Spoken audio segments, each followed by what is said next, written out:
Hey, good morning, everybody. Mike Shea.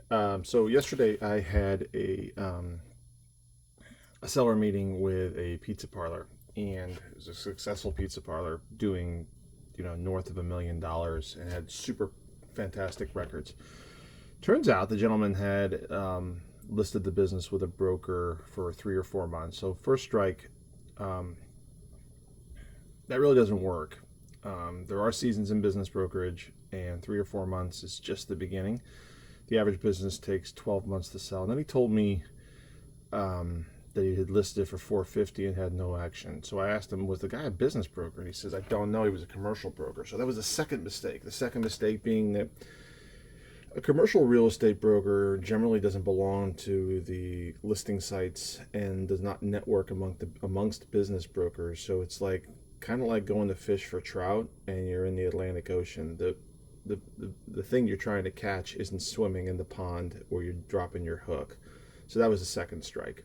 The third interesting comment in the valuation discussion or in the listing appointment was the valuation. Now, the financials on this were awesome, just awesome. Every year growth, 140,000, 200,000, 300,000. That's the cash flow numbers. That's the profit numbers.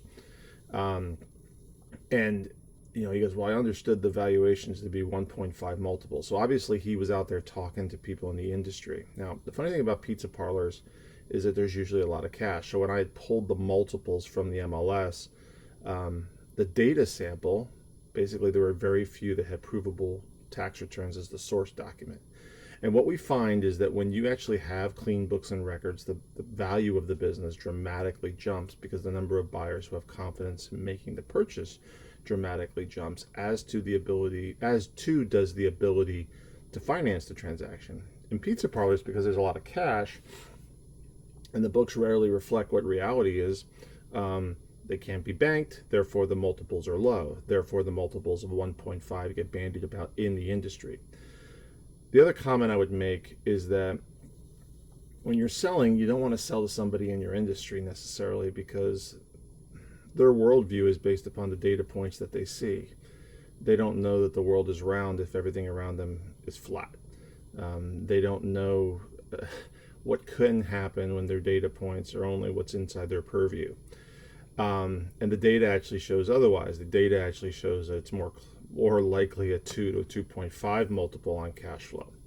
The other comment when you're a seller and you're getting data from people in your industry is you have to really clarify the terminology.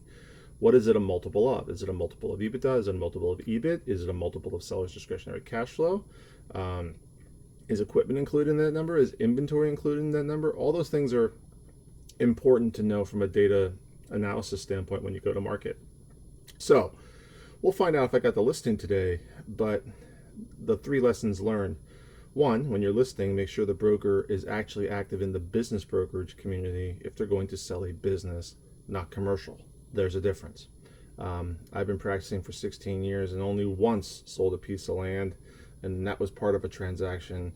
And I would never sell a piece of land, even though I'm a licensed real estate broker, because I just do not shop and market in that sector. 2, when you're hearing comps and multiples, ask for the data. They need to show you the comps. It shouldn't be just something that they say and bandy about because they're the quote unquote expert or they're in the industry as a pizza guy. I was able to pull up comps and show them 5 years of data, and here's the reasons why. Here's what happens when there's no cash or when there's no tax return, and here's what happens when you have good books and records. The multiples dramatically differ. And then finally, keep good books and records. I was so very excited. Literally, when I pulled the comps, there were 4 businesses that had done north of $1 million, but none of them had ever reported all their profits or revenues. They were all what we call owner to prove, and as a consequence, their sales multiplier was low. So they weren't even valid comps. But if you have good books and records, you're going to get a higher price than anybody else. And a good accountant can help you mitigate the tax pain by setting up SEPs and pensions and doing some stuff like that. So if you have any questions to your particular business, particularly in the pizza sector, 321-287-0349. It's Mike at tworld.com. Have a good one.